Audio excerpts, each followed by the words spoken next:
তাহমিদ অমিত আমাদের বর্তমানে যমুনার স্পোর্টস ইনচার্জ, যাকে অনেক যুক্ত করার চেষ্টা করেছি এই জায়গায়, but captain is always captain, তিনি যুক্ত হতে চান নাই আজকে আমাদের সঙ্গে।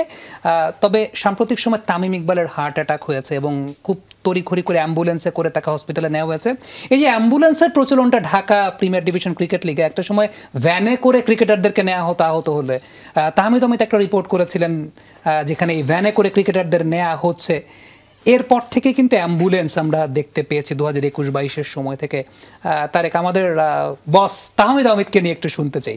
আমার কাছে মনে হচ্ছে যে আজকের আয়োজনে তাকে নিয়ে খুব কম বলা হয়েছে নিঃসন্দেহে, এবং যদিও স্বস্তির বিষয় হচ্ছে উনি প্রশংসাটা খুব বেশি নিতে চান না, যে কারণে আজকে উপস্থিত দেখছেন। তবে খুশি করার জন্য না, নিশ্চয়ই দর্শকরা সেটা খুব ভালো জানেন। আপনি সামি জানেন, আপনি নিজেও ক্রিকেট নিয়ে কাজ করেন।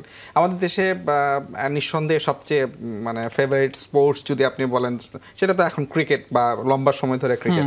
এবং ক্রিকেটের সেই যমুনা শুরু থেকে বা তারও আগে থেকে তাহমিদ অমিত তিনি যে তার যে ব্র্যান্ডটা তিনি তৈরি করেছেন, সেটি নিঃসন্দেহে যে শরীফ তিনি বললেন, এর আগে শাহিন আলম তিনিও বলেছেন, একজন সংবাদকর্মীর যে রেসপন্সিবিলিটিস জায়গা, সেটা শুধু প্রফেশনাল না, সোশ্যাল কিছু রেসপন্সিবিলিটিস থাকে, এবং সেটা করতে পারার মধ্যে যে তৃপ্তি, এটা নিঃসন্দেহে সবচেয়ে বেশি তাহমিদ অমিত। এবং আমরা আজকে যে আমাদের দেশের অন্যতম সেরা তারকা তামিম ইকবাল, যেটা আপনি বলছিলেন যে হয়তো হায়াতের মালিক আল্লাহ, হয়তো তাকে, তো কিন্তু সেই জায়গাটা একটা উপলক্ষ নিশ্চয়ই তাহমিদ অমিত। তিনি ওই সময়ে বিকেএসপির মাঠেই, সেই আমার এখনো মনে আছে যে ভ্যান দিয়ে অসুস্থ ক্রিকেটারদেরকে সেরা ছিল।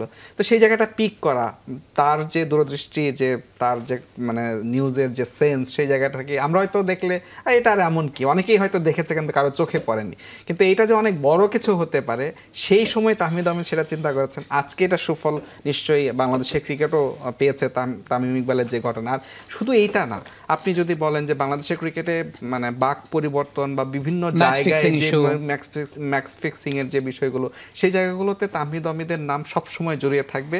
তিনি 11 বছর আগে যেরকম ছিলেন এখনও সেরকম আছেন, এবং এই চিরতরুণ হিসেবে যমুনা স্পোর্টসকে তিনি লিড দেবেন, এবং বাংলাদেশের স্পোর্টস জার্নালিজমে তিনি আরও অনেক বেশি ভূমিকা রাখবেন।